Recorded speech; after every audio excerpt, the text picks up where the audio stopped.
try and mention his name as often as possible. So not Louis van Mauritius. Okay, ready? Ready, yeah. Great. Please can you start with how Louis van Mauritius came to be at the Cape? Louis of Mauritius, or Louis from Mauritius, came here in terms of the Trans-Indian Ocean. According to our Cape Town experience in terms of slavery, slaves were imported from the four corners of the Indian Ocean in terms of the UNESCO Indian Ocean trade route. So, You want to ask the question again? yeah, that's fine. Great. Please can you start with how Louis of Mauritius or van Mauritius came to be at the Cape?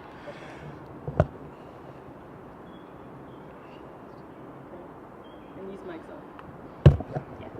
Yeah, Louis of Mauritius was brought from across the Indian Ocean, specifically Mauritius, but he as well as other imported slaves came from the four corners of the Indian Ocean. In the beginning, slaves were brought in from Indonesia or the Malay archipelago. The second source was India or South Asia. Third one was from Madagascar, the Malagasy slaves, where we are now. Most of the Malagasy slaves actually ended up here. And then there was a third or fourth source, which was along the East African coastline, coastal belt, were all known as Mozambicans primarily, and those were the last source of slaves brought into the Cape, especially by the British, and they were known at the end as the prize Negroes. So Louis van of Mauritius was one of several that was imported forced migrants into the Cape. In terms of himself, some reports are saying at a very young age.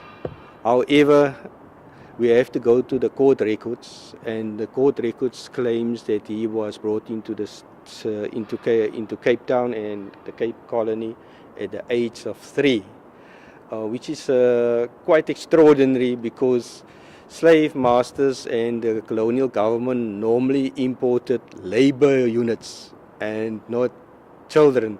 So maybe he was one of the children that was brought as child labor into the Cape, and according to the court records he says 3.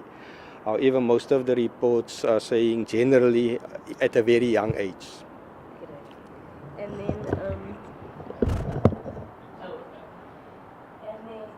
can you tell me more about what you know, what you could say about Louis van Mauritius' childhood?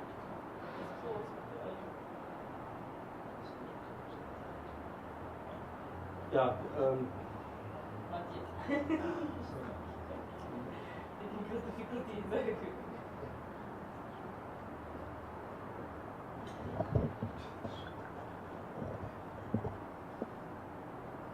Was it line of sight? Oh, It's fine. No, I mean the mic. Oh.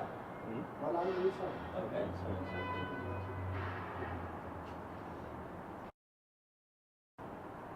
you also know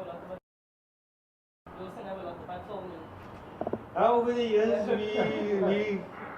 we supposed to be community heritage activists and community historians. The other side of the ivory tower. That's true. But we end up playing so many roles. There's so few of us. Okay, Daddy. So, tell me more about what we know about Louis van Mauritius' childhood. Yeah, in terms of Louis of Mauritius, in terms of his childhood, it's actually very difficult to really link his actual childhood. But according to his biography that emerged from the court records, was that he was brought into the country at a very young age. He was bought by a particular slave master. However, during his lifetime, when this slave master from a very well-known Cape Afrikaner family divorced his wife, Louis van Rensburg, Louis of Mauritius became part of the divorce settlement, and he became the slave of a particular female slave owner. So that created a bit of a challenge as he was becoming an adult. So the result was he was able to negotiate, whereby he was hired out, because in most cases widows, or in this case a divorced slave mistress, it was difficult to manage the slave labor force. So in this instance, he was able to negotiate to become be hired out at a monthly fee. The result was he ended up being here in the center of town, near Strand Street, basically the waterfront nowadays. So as a hired slave, and they used to earn coolie money, so he was known as a coolie laborer. So he was actually to be able to get work for a particular fee and just make sure that at a monthly rate pay off his slave mistress, but the bulk of his money was for his own keep. So he was able to operate as a kind of a free black, of a vrij zwartend. Can I just remind you to say Louis van Mauritius? Louis van Mauritius, yeah. So Louis van of Mauritius was able to become very much his own labor person, subcontracting wherever, and then on that basis he had the freedom of the movement of the city, and also being a hireling, being rented out as an independent kind of. He also was able to have accommodation here in the center of the city, and he was hired by a kind of a free black, Anna, who he says in the court was his wife, but she was relatively wealthy. So the result was he had a lot of freedom of movement and engaging with lots of people across the whole Tavern of the Seas, as it was known. Great.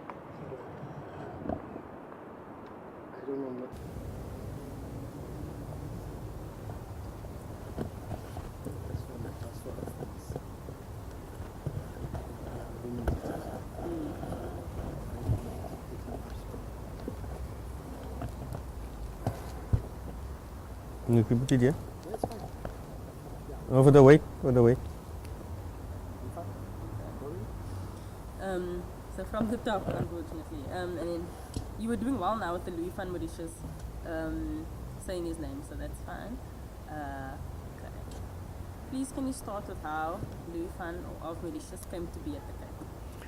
Louis of Mauritius came to Cape Town in the context of the Indian Ocean, where slaves were brought, or forced labor were brought from the four corners of the Indian Ocean. So originally at the Cape, slaves were brought from the Indonesia, the Malay archipelago, in terms of the spice route.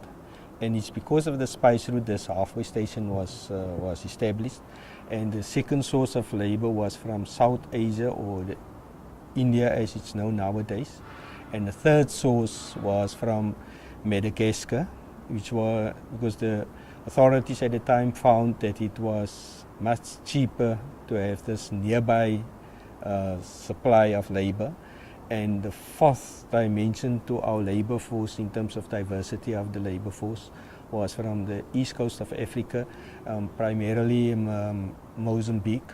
So slaves were brought from Indonesia, India, Madagascar, as well as from Mozambique at the end of the 170 years when labor were imported into South Africa, and specifically in terms of 1808, because 1808 is significant because that was the time that the British decided to kind of stop the importation of slaves from across the Indian Ocean.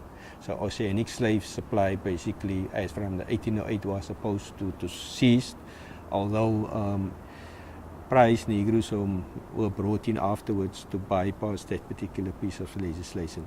So Louis of Mauritius found himself at the Cape amongst people from across the Indian Ocean and even from the side of the Atlantic Ocean. So, and so, which under which four corners did Mauritius fall?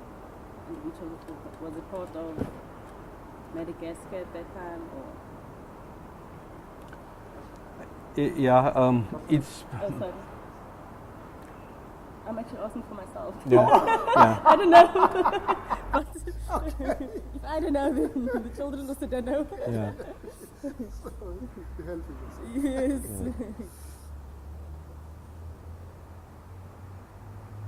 Because you mentioned India, Madagascar, and the other two.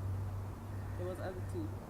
Indonesia, Indonesia, so it's primarily Indonesia, because of the spice route, and then India, and then also from these islands alongside Africa.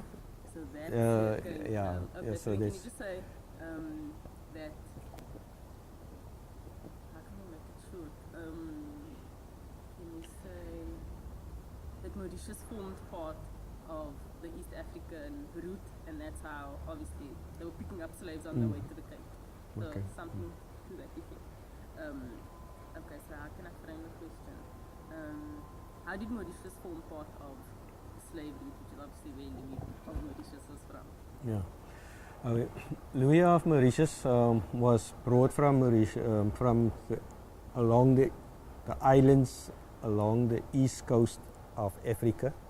So when these slave captains didn't go the long route to Indonesia and India, but the company authorities here found nearby sources of importation of slavery, and on that basis, mostly from Madagascar, that was here the Isiko slave lodge, but in this instance, Louis of Mauritius found himself being displaced and find himself on this side of the African coastline, on the west side of Africa. And he comes from the east coast along the African coastline. Okay. And then, can you also mention, okay, actually we can incorporate that into the next question. Tell me more about what we know about Louis van Mauritius' childhood and the fact that he was very young when he arrived at the Cape.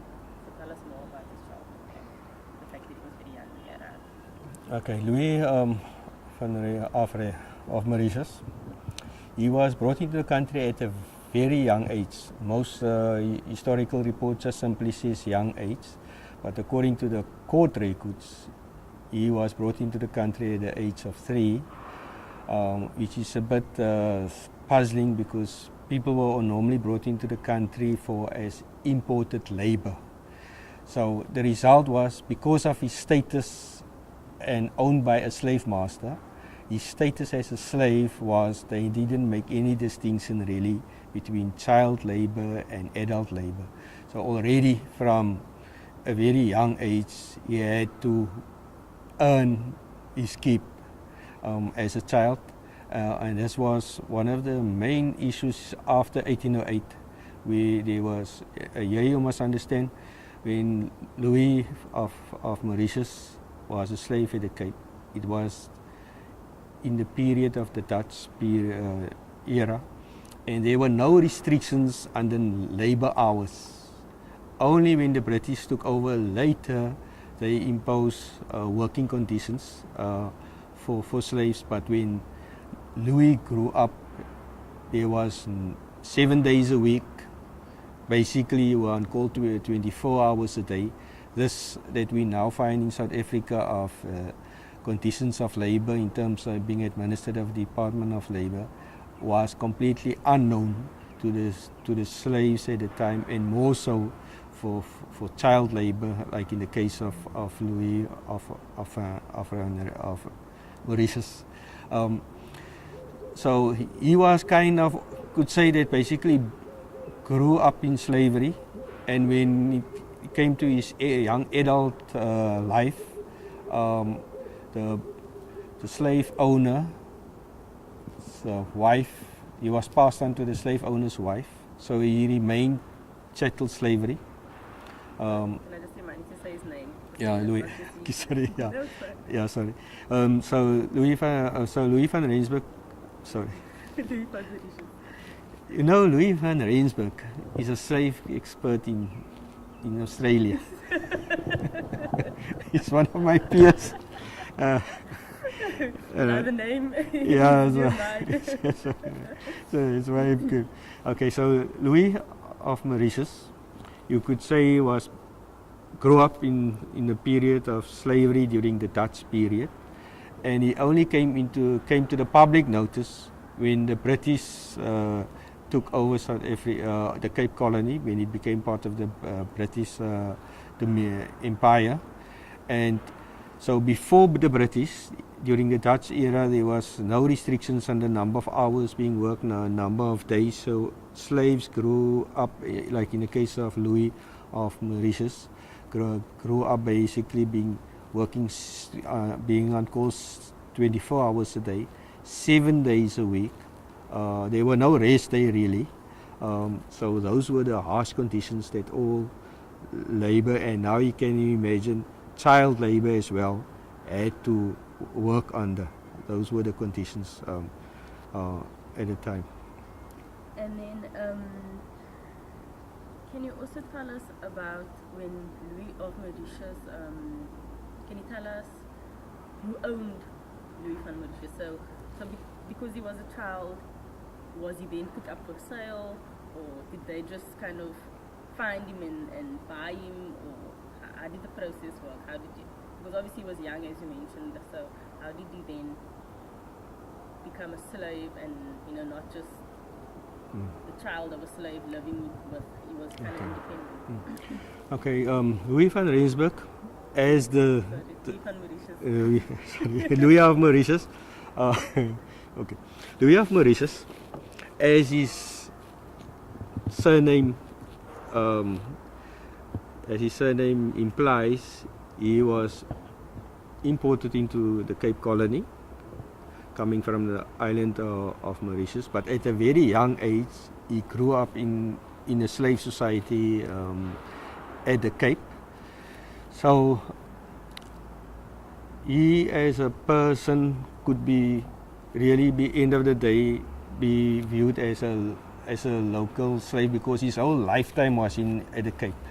So because of that, he's actually became a very valuable slave, because first of all, he didn't have to learn the language as an adult slave, the local languages as an adult slave. He was familiar with the environment because he had outlived the environment. Imported slaves, the losses on the ships, which was basically called the Middle Passage, was a high fatality rate. And then most slaves upon arrival here would also die off very soon. And that's why here in Adley Street, basically when you came off the ships, they would basically take you to the hospital, which was across this Ezekiel Museum's slave lodge. So the survival rate, so basically kind of being a local slave, EB was a very valuable commodity because he reached adulthood. He knew the language, he knew the landscape, he knows the city, etc. He acquired skills. At the time, the result was that he could work independently. So, first of all, Louis was, and when he died, was a slave. And in terms of the law, he was the property of a slave master. A well-known Cape Afrikaner family owned him, and all his life was spent in terms of this particular family. So when the wealthy farmer divorced his wife, he became part of the divorce settlement. So that's where the term chattel slavery comes in, because you get passed on from one generation to the other. So if you live within a household of 3 generations, you get passed on, because you like the furniture of the farmer, like the kettle of the farmer, like all these other implements that was his property. It gets transferred, including living assets, like in this case of Louis of Leipold, Louis van Mauritius. Louis van Mauritius became, Sorry, can you just say that yeah. sentence again? So in terms of Louis van Mauritius, he was also passed down like. Yeah, Louis of Mauritius was passed on to the wife in terms of the divorce settlement, and that also shaped the destiny of Louis, because then he became a kind of independent contractor. There was a standing arrangement between the slave mistress, whereby he was hired out to others, so he could acquire for his own means, he could work, but at the same time he had to pay a certain fixed fee to this particular slave mistress. The result was, with his skills, he could earn a living, and most important, he could live separately from the slave mistress, and he lived with a relatively wealthy Freya Swarten or free black woman who had her own slave and her own means of business. So probably was a common law of wife at the time, because he confirmed in the court testimony that Anna was his wife. So he had freedom of movement of the city, so he became a real city boy at the end of the day. So can you tell us how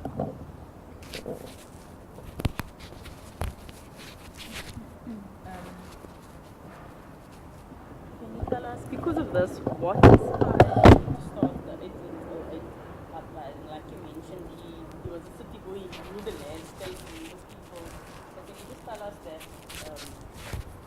basically because of this and him working at the Waterfront Tavern,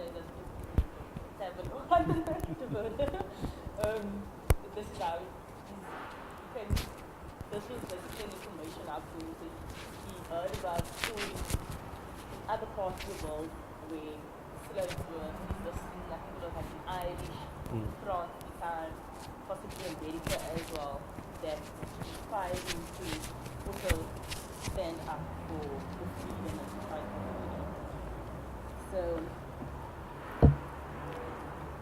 freedom. So what inspired Louis of Mauritius to start the 1808 uprising in Japan?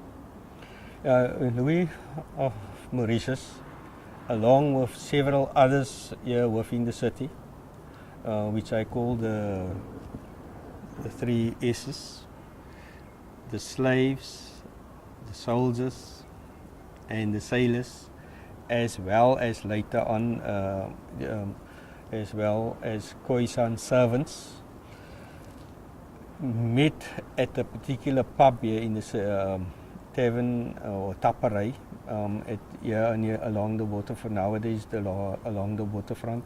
So they were part and parcel of a dockyard entertainment culture, and the result was with people from both the Indian Ocean and across the Atlantic Ocean. These two worlds, the Indian Ocean world, marine world or maritime world, and the Atlantic Sea world, ended up here at the Cape, because Cape Town was the Gibraltar of the southern seas. So they met at a tapperij, or pub as it would be nowadays called, and the result was ideas were exchanged, and most important, the topic of freedom became a conversation piece. So Louis of Mauritius met two Irish sailors, James Hooper and Michael Kelly, and they told the locals that in America, in England, in Haiti, the Caribbean islands, people were free, including blacks. And these locals like Louis of Mauritius were actually, I would say, if it was me, I would have been dumbstruck, because here you grow up your whole life having a fixed status, a slave with no labor rights and also with no union rights, and at the end of the day no human rights. in terms of the law. You were just viewed as a labor unit, not as a person. You were a labor object, but not as viewed as a person. But Louis and his colleagues here locally were simply fascinated of this information coming across the Atlantic, the Black Atlantic ocean world, where in this era of revolution, because remember America got its independence, France got its independence, and then in Haiti, the French revolution probably inspired the French Napoleon Tussaud overture, and all the other uprisings that were taking place in America and in the Caribbean. So this information, when it reached the locals, it was simply astounding that you could see yourself outside your existing framework that have defined you as a person all your life, that you have to carry this label, being a slave. And at the Cape, for 170 years, it was the Tulbagh Code, which basically circumscribed the life of slaves. So slaves were not allowed to drink on public holidays at the pub, and probably this meeting took place over weekends and on a public holiday. Slaves were not allowed to carry guns and to own guns, and interestingly, they acquired guns for the rebellion. You could be sentenced. I can't even see the bird, I just hear it. You.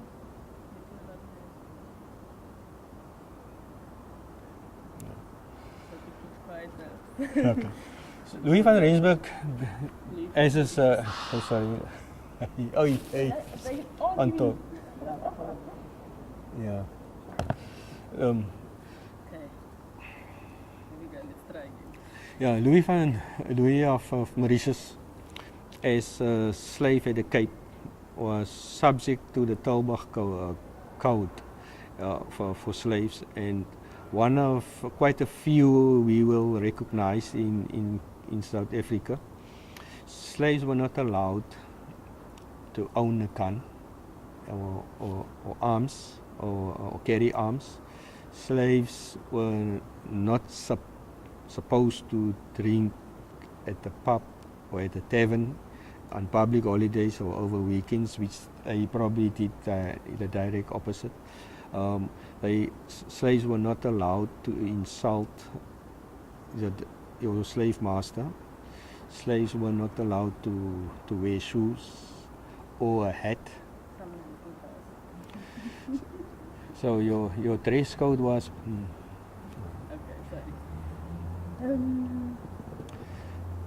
Slaves were not allowed to own guns. Slaves were not allowed to drink on public holidays, and slaves were not allowed. There was then you were busy mentioning the third one now, so if you can just. Yeah, there was quite a few. Okay, you can just summarize. Your slaves were not allowed to wear shoes or a hat.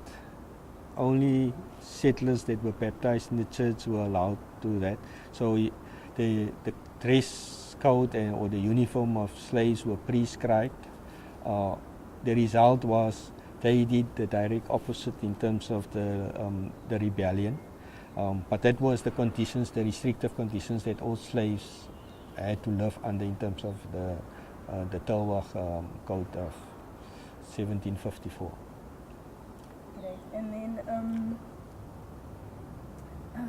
as you mentioned, the two men met, and then also with Jeftal Bataille and Abram van der Kaap.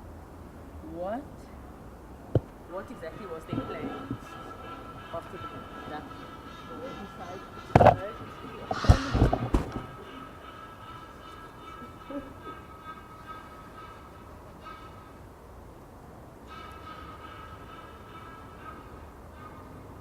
Sorry. Fine.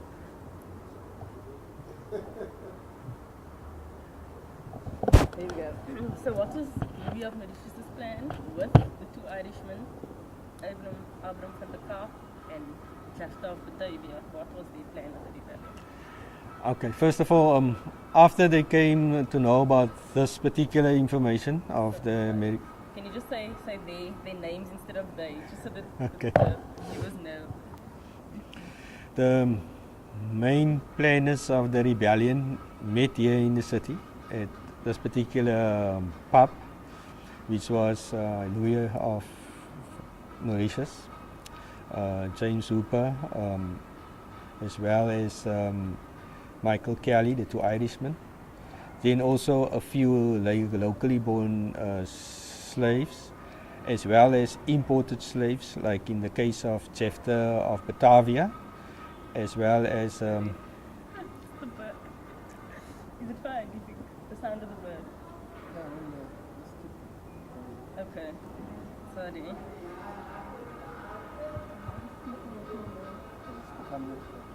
Oh, is it becoming natural now? Okay. I'm so sorry. That's fine. Yeah, so the Come on.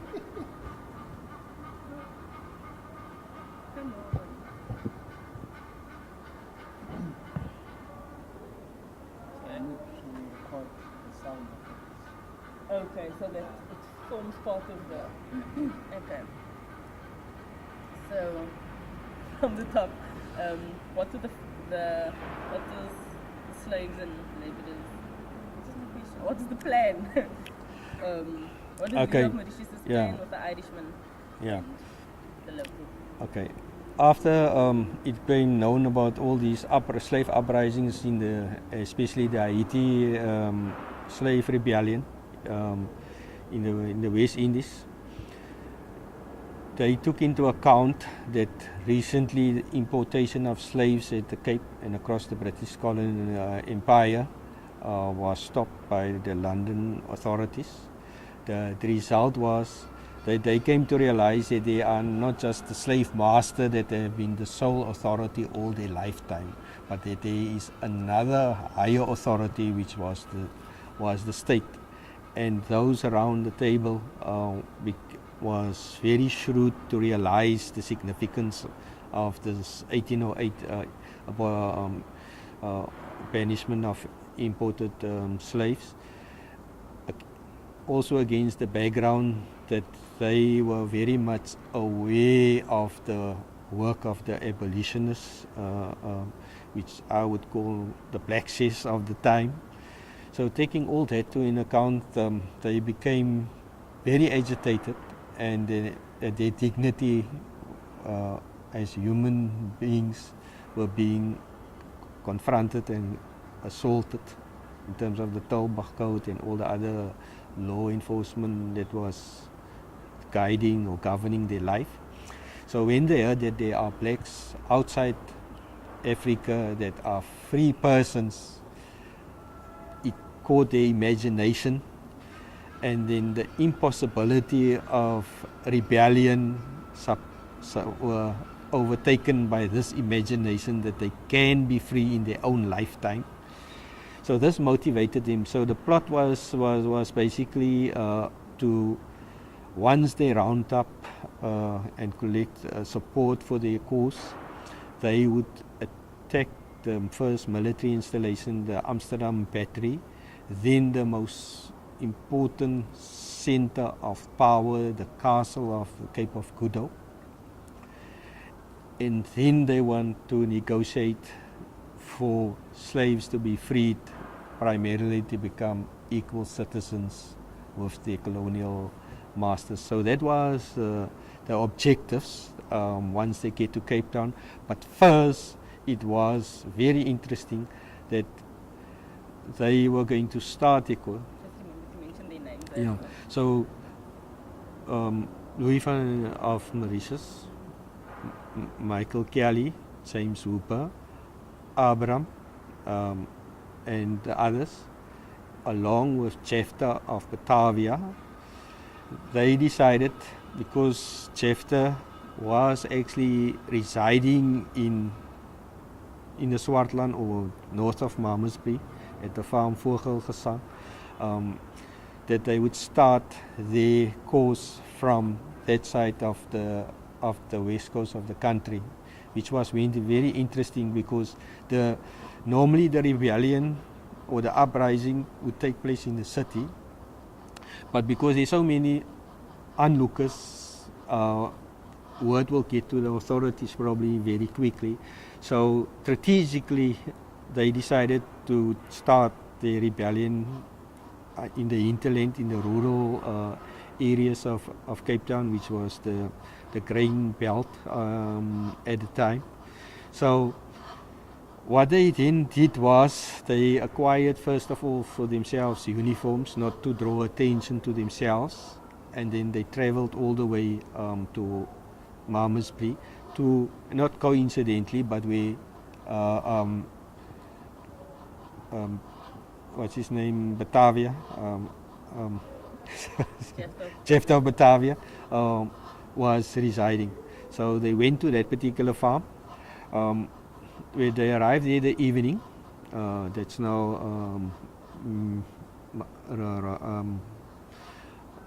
Mauritius, Louis of Mauritius, and Michael Kelly and James Hooper and a few others. They didn't find the farm there, so change of plan is that they approached the widow. They persuaded her to accept them in their disguise as Louis as a Spanish sea captain, his two fellow plotters as British officers. So at face value, the lady of the farmstead accepted their bona fides. She entertained them, and they even persuaded her to give them overnight accommodation.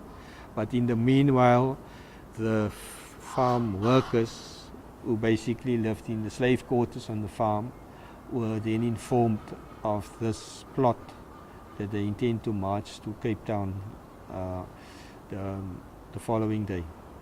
So the start was at this particular farm, Vogelgesang, just north of Swartland, or north of Malmesbury nowadays. So there they proceeded to gain and support for their cause. What was fascinating really for me was here are completely unknown urban people going to a rural area which are not really, they're not really known with the locals, but they were able to get people to join their cause, meaning what you can be discerned that it was an age of discontent across the whole Cape Colony. So slaves, regardless of living in this town or living on farms, had the same aspirations, and this possibility of freedom in their own lifetime was presented to them. People just it spoke to their aspirations, and it found ready support amongst several of them. And this is the first collective resistance in slave history. Prior to that, it was only at individual level and at small group level. There are historians that originally said that rebellion and resurrection and revolution won't be able to take place in Cape Town or in the Cape Colony because of the diversity of languages, that there won't be unity of purpose. But here was the situation being confronted where a sense of discontent, a sense of your human dignity, and people found ready ears and ready support for that. I agree. And then Sorry, I got too expressive again. Sorry. no, that was good. you will edit it out. So, how did Louis execute this plan? So you can just say briefly that they went to each farm, and that it started obviously in Malmesbury, like you said now, and that it ended in Salt River. And then if you can just mention mention also the number? I know the specific number is easy, yeah. unclear, but Yeah, you right. can say maybe over 300 or something you can choose. So I'll ask the question. As you mentioned, what the plan was, how did Louis execute this plan?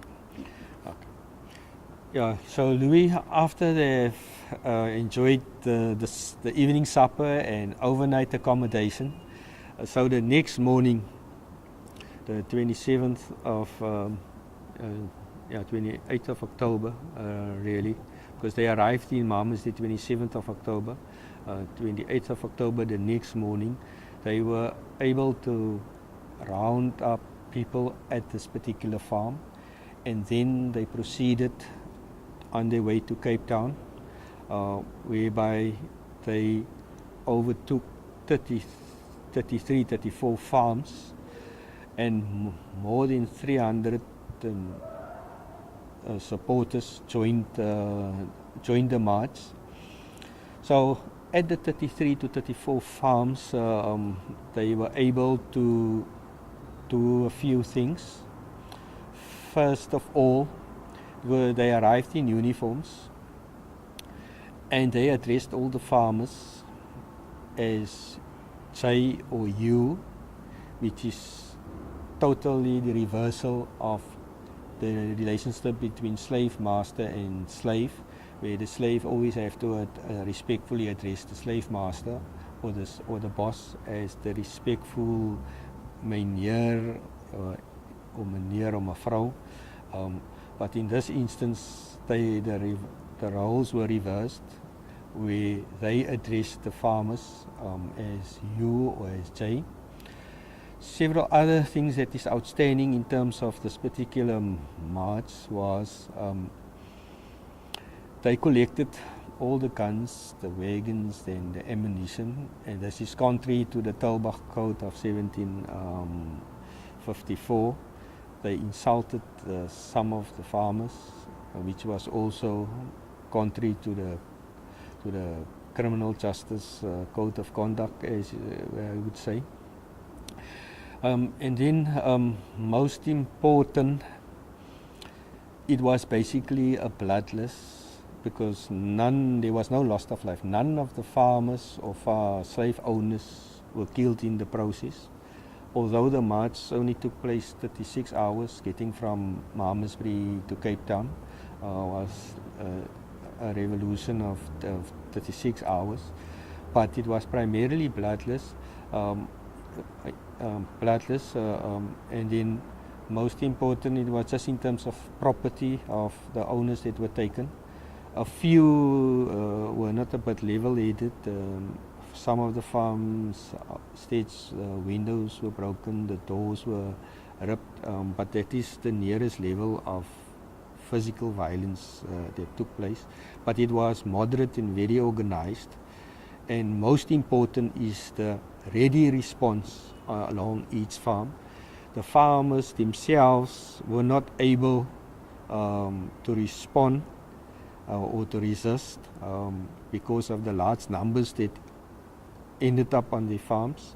People were armed, so it was the numbers of people, mostly important. They were also armed, and they couldn't call upon other farmers because there was always this tradition of a kind of a neighborhood watch, which was called the commandos at the time. So most of the farmers were surprised, and because of the surprise factor, they were able to quickly, within 36 hours, move along 33 to 34 farms, and more than 300.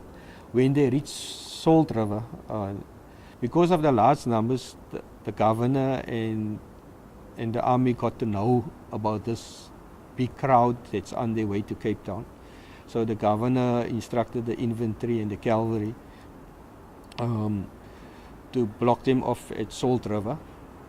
So officially 326, it's known that 326 participants was part of the march, but it's estimated between 340 to 350 possibly, because there were a few people that scattered that the army didn't get hold of. But then after the 36 hours of this march, the investigation took much longer, but eventually they were able to round up, first of all, the plotters or the planners of the rebellion that took place in Cape Town, and then also who played a pivotal role, because the pivotal role that was played in terms of this march was, to an outsider, if you were a newspaper reader, it will look very simple. The rebellion took place in 1808 in October. 326 participants, marchers were caught. 5 were eventually sentenced and ultimately hanged. About 244 of the participants were returned to their owners for correction, I take it. So from if you just an outside reader, that is just the facts of history, the history facts.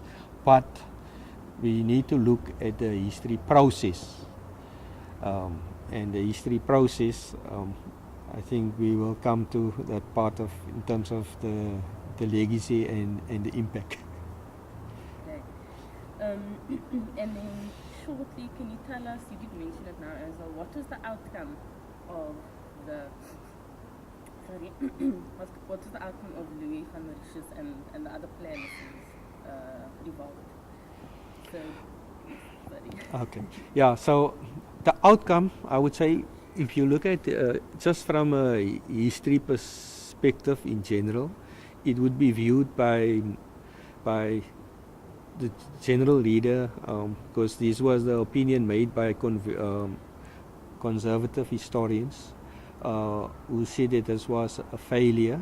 It was merely 36 hours, and it never went beyond that particular court case in terms of the memory of the folk memory of the history. It was completely forgotten. However, this particular case was first brought to light by Robert Ross, a Cape slave historian in the Netherlands, and thereafter other historians with a new approach to South African history were able to take this particular event, where it became a footnote, like all slave our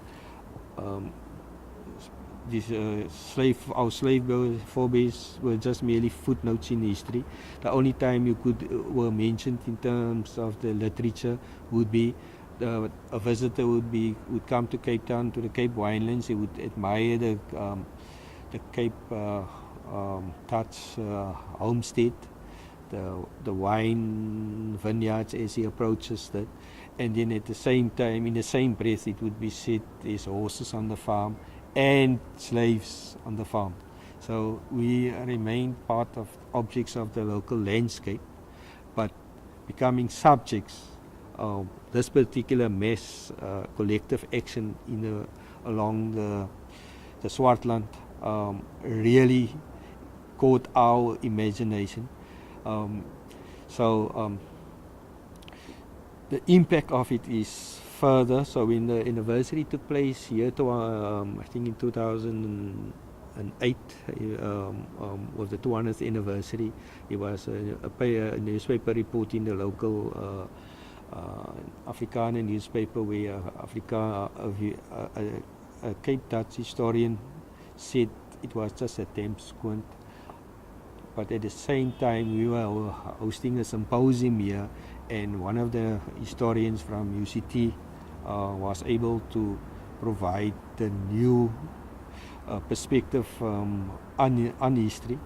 So now you have to look at this event not as a historical event, but as a historical process. And the historical process is that our forebears, like Louis of Mauritius, they had the same aspirations that all South Africans have right up to 1994, where the restoration of everyone's human dignity was restored. And his fight at the time was all about, you don't define me as a slave. I'm a person in my own right. I can think, I can imagine, and on that basis, the fundamental what they were affronted with was the fact that they didn't have human dignity. So you have to look at this particular collective action on the part of our forebears in terms of the bigger South African context.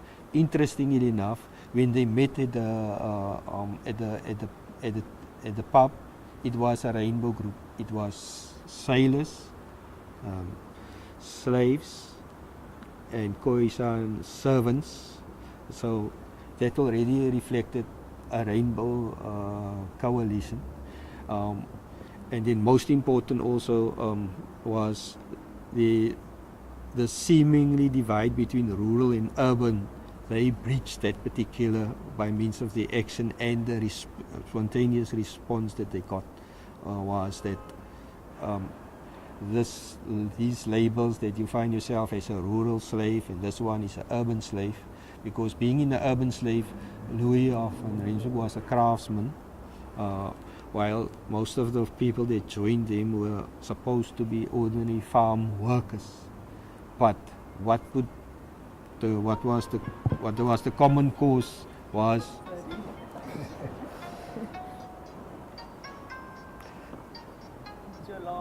yeah, what else is I'm supposed to in terms of that particular oh yes, then the most important that I want to emphasize. And then I'll just ask Yeah, I just want to give something very important that I want to convey. It was Louis, if you look at the event, like I said, for ordinary reader, it's just a historical event. But the historical process, we may need to look at the social processes because they were social beings. They had a particular network that they were able to access in Malmesbury. But what was significant, some conventional historians just view it as a motley crowd, being kind of dressed in fancy clothing like the Klopse. But you need to look beyond the surface. And one fundamental issue was that Louis of Mauritius, he was in all likelihood inspired by the Black Napoleon Touzeau overture in the Caribbean, in Haiti, because he had a uniform made exactly like Touzeau, the Black Napoleon, and when he was dressed in that particular uniform. So that, and one of our historians at UCT, Nigel Warden, he came across evidence that the knowledge of the Black Napoleon Touzeau was known here in Cape Town, because there was either a drawing or a pamphlet about him and his uniform that was in circulation across the Black Atlantic Ocean. And Cape Town being part of the Atlantic Ocean, it came to their knowledge, especially Louis of Mauritius. So he was inspired by that. So the story is not just a march from that was a failure from Malmesbury to Cape Town. It represents about them being part of a bigger consciousness across all slave communities across the Atlantic Ocean. The same question was asked by at one of the community radios to me: why would we remember the Alabama, which was the Yankees and not the Yankees, the Southerners, and they represented pro-slavery, and not, it wasn't a Yankee ship, anti-slavery. So that also reveals again that our local population was part and parcel of the Black Atlantic world, ocean world. So crucially is that be looking beyond what the general report would say is that how they organized themselves. All right. First of all, they organized themselves in terms of military uniforms, but it wasn't just pretense or a misguided. They organized themselves at the 6th farm. They split into 2 columns. So that already tells you that we have to look at this from a military perspective. So there was 2 columns on the way to Cape Town, and they all agreed they're going to meet at Salt River. Then also, they, like the Khoisan resistance experience, they broke up in smaller groups. So they had like a captain, a lieutenant. They also had ranks. So there was people in charge of smaller groups as well. So there was this bigger, but this bigger mess was an organized march. That's why it was very disciplined at the end of the day, with no fatalities, bloodless at the end of the day. Although physical violence in terms of property was recorded, but if you look at the intentions of the marches, it was for the bigger picture. And interestingly, the focus had a military context, because the first target was to seize the Amsterdam Battery, then the most important symbol of power, which I normally call our own White House of Southern Africa, that shaped the whole Southern Africa's destiny in terms of all the groups, in terms of traditional leadership, because the castle eventually gave to the Griquas some recognition in terms of leadership and paid them an honorary stipend. The same when the British went to the Eastern Cape and to KZN, paid the chiefs via the magistrates a particular stipend, recognized their positions in the local society. So what was interesting is that it wasn't just simply a mass march of over 300 people. It was structured along military lines, not just at the top, but they broke up. The groups were supervised, and that's why it was such a disciplined march that ended up at Salt River. And then what was the what I'm looking for? What happened to Louis when he arrived at Salt River? What was I've lost my words. The reaction, if I can say so, from Lord Caledon, who was the governor at the time.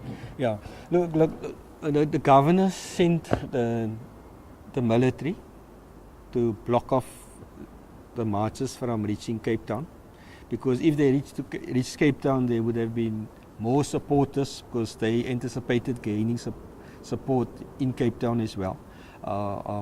But it was blocked off at Salt River. So automatically, like wherever state enforcement agencies confronted any peaceful march, there was immediately chaos.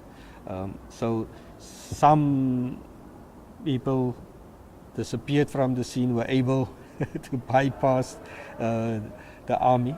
So Louis and some of the other leaders were eventually tracked to places of safety and were then arrested. So in Louis' case as well, if I remember correctly, he wasn't arrested at the scene, because the leadership were able, they could see, read there's danger, and they could apply their minds, while the others were just kind of following the leader or following the crowd. So eventually almost 340 people could be traced to have been part and parcel of this collective movement towards freedom in their own lifetime. And then, were there any consequences for Louis and the other planners? Like you said, were they just arrested, or like what was the governor's plan with them? Okay, first of all, in terms of the Tilburg Code of 1754, any resistance which was viewed as insubordination towards your owner, and because you were viewed as his property, the courts were always in favor of recognizing property rights, and most important, like in labor relations, insubordination. So at the one level, that was a big no, and they have breached or transgressed several, as I previously said, in terms of the Tilburg code, and that in terms of the prosecutors played a key role. But because this is more than just infringing on the property rights of the slave owner, this also had a political dimension in terms of this collective march, because what kind of was a factor was the 1808 earlier was that abolition of transoceanic slave importation. So they had played a role. So they were under the impression, really, at the end of the day, they would have the support of the state. At the end of the day, because the state is now kind of on the side of slaves that are beginning to have some recognition by the state that they're not just under sole control and of the slave master. However, the state, the governor at the time, had to balance two things. One is he had to please London, where the abolitionists were a very strong lobby in terms of of anti-slavery,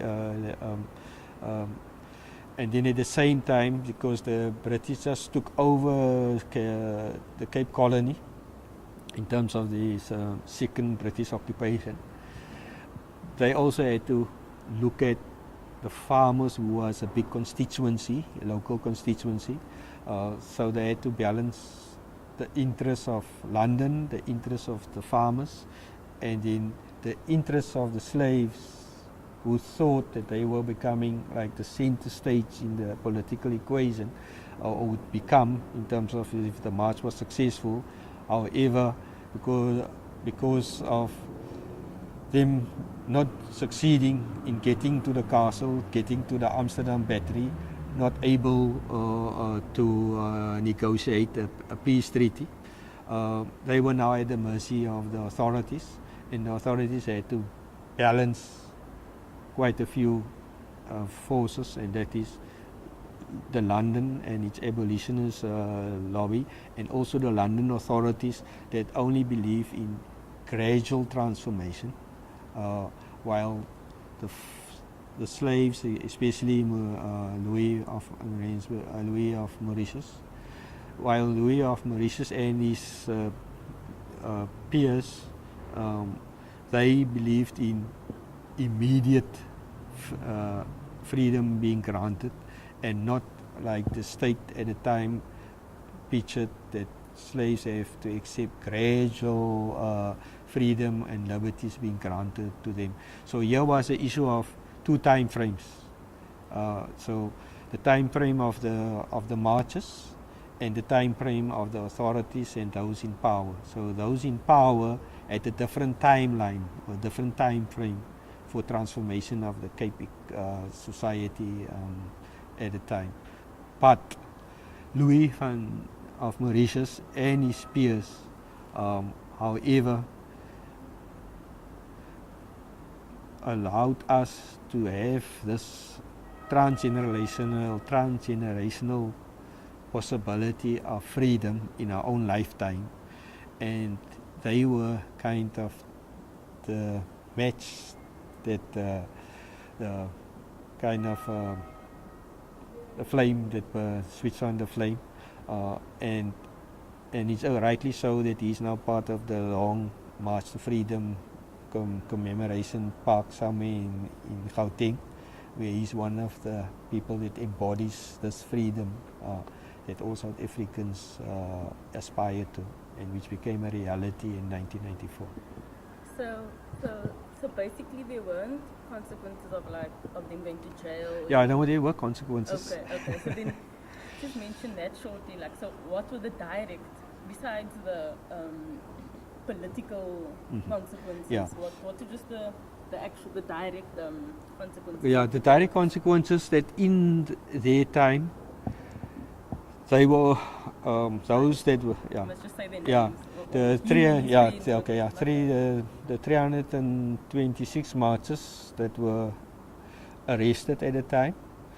The leadership, some of the leadership were after an extensive investigation.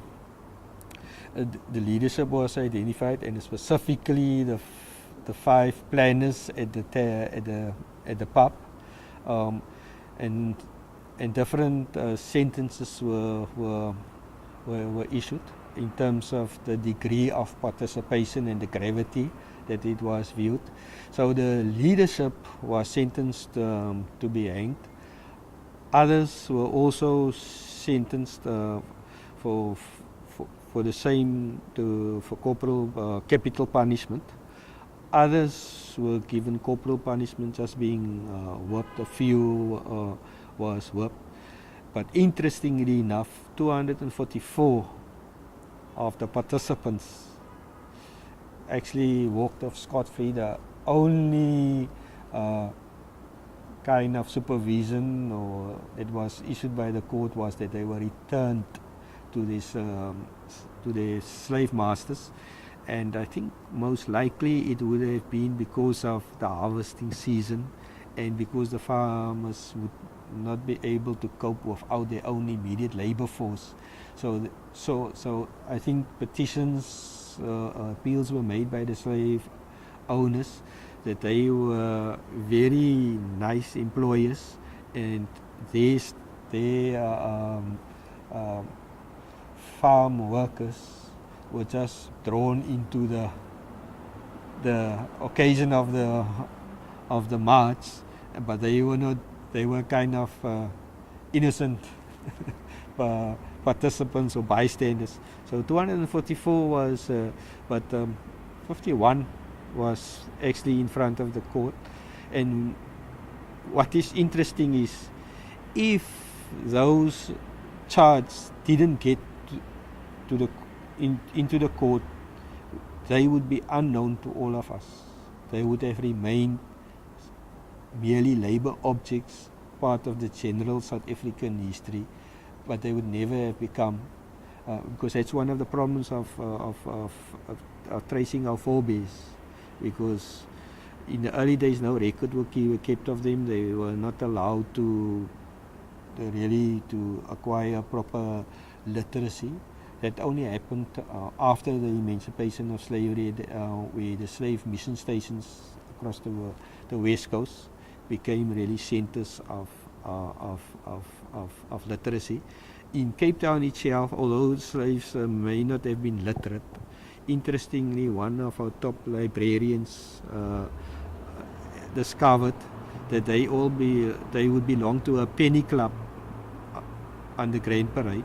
One would buy a newspaper, and they would get one person that are able to read somehow, would read to the whole group. So they had their own reading circle, and that's how slaves kept up to date what government's thinking was, what was the protest ideas or resistance to transformation by the slave owners. So they knew exactly where they stood in terms of the slave masters, and also where they stand in terms of the government of the day. So are you saying that Louis van Mauritius then died after the slave rebellion, or because of it? Because of it, because So it must just be a full sentence. yeah, So you must just say Louis van Rensburg, along with his fellow You can just start it again, because you said Van Rensburg. sorry, No, okay. So you must just say Louis van Mauritius. I don't know why I'm stuck with okay. Okay. No, because Okay, yeah. Okay, Louis van Rensburg, the consequences. Louis van Mauritius died from the rebellion. Yeah, Apart from the march being viewed as a failure, there was also severe consequences for the planners of the march as well as for quite a number of participants that were viewed to be key role players in the march. So at 3 levels was the plotters or the planners like Louis of Mauritius and James Hooper and his fellow compatriots.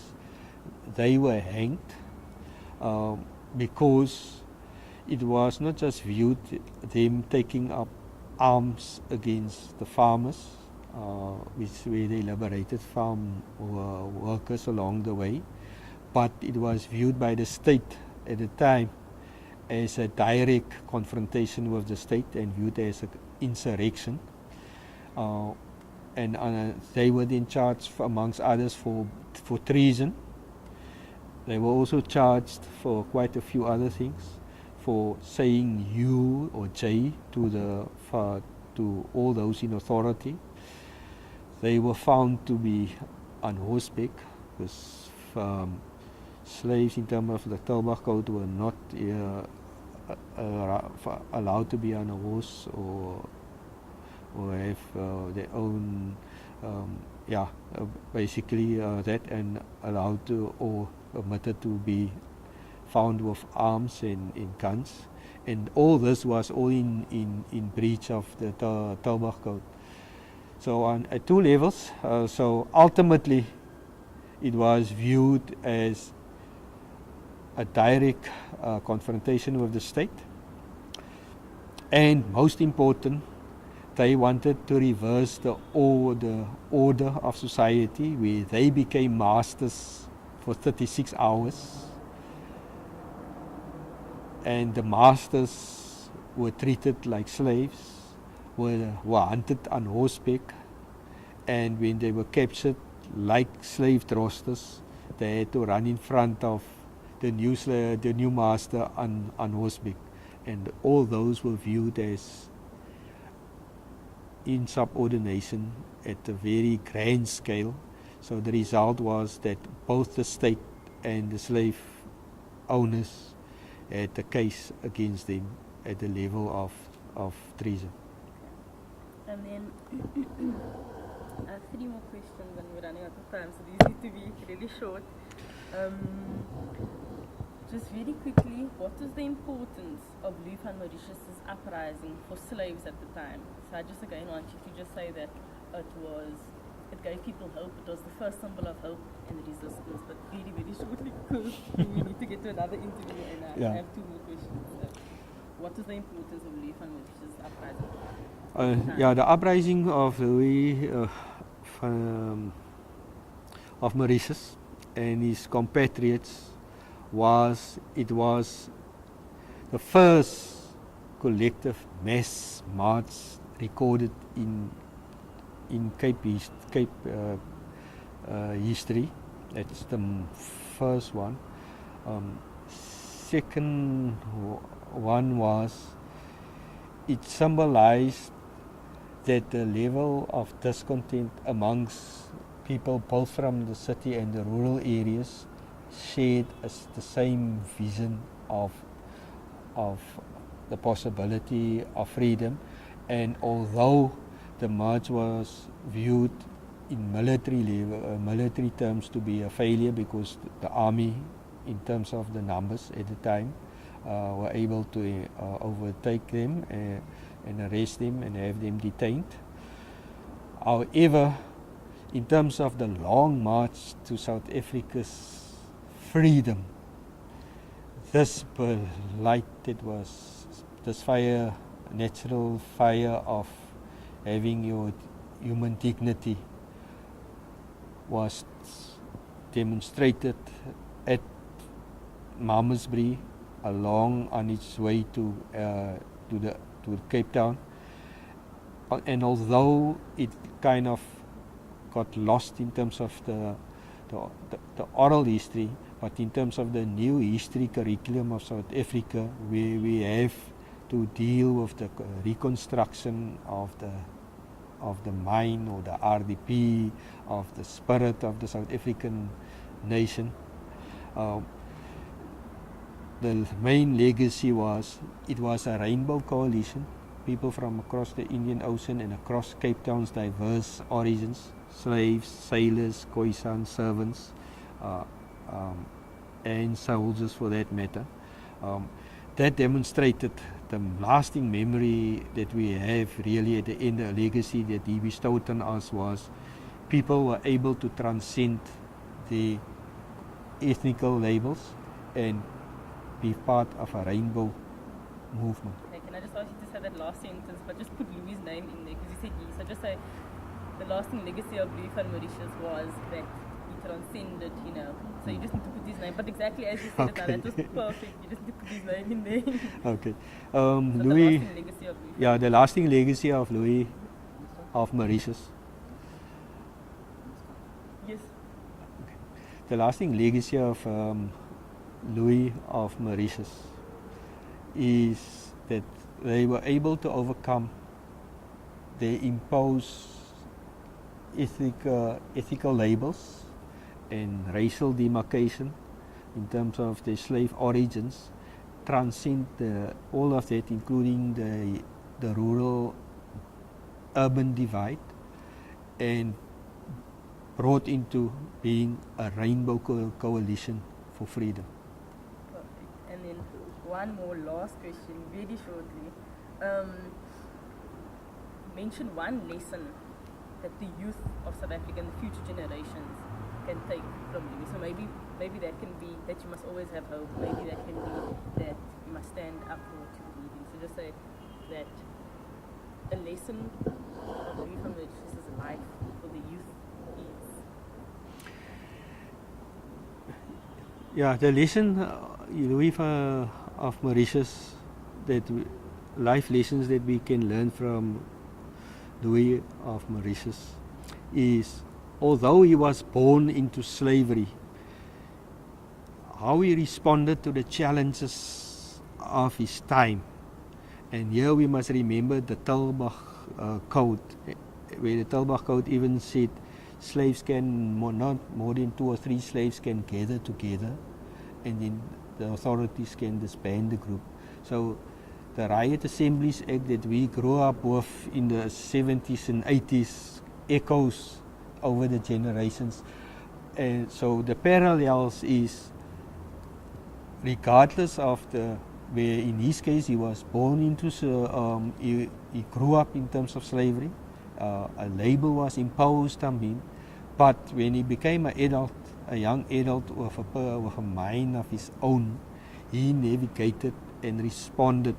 And even the march confirmed they were not an unruly crowd. It was mindless and missionless.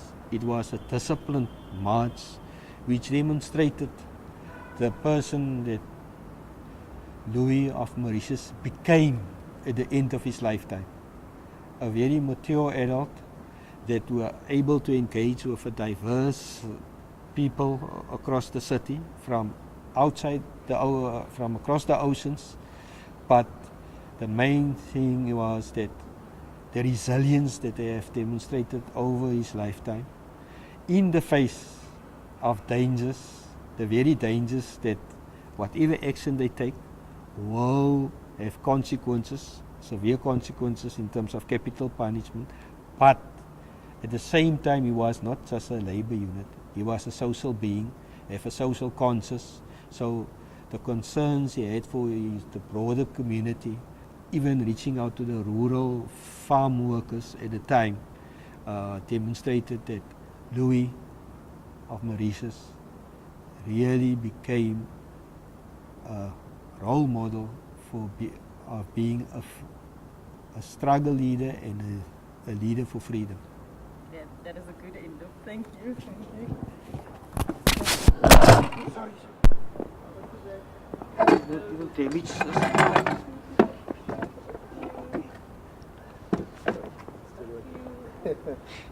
Yeah, no, I will like you actually the wall, yeah. So.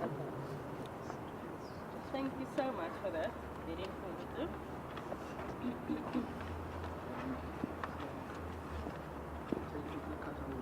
Yes, we'll do the Why I went back to the Taubach Code? Because in the curriculum, you know that the Taubach Code never disappear.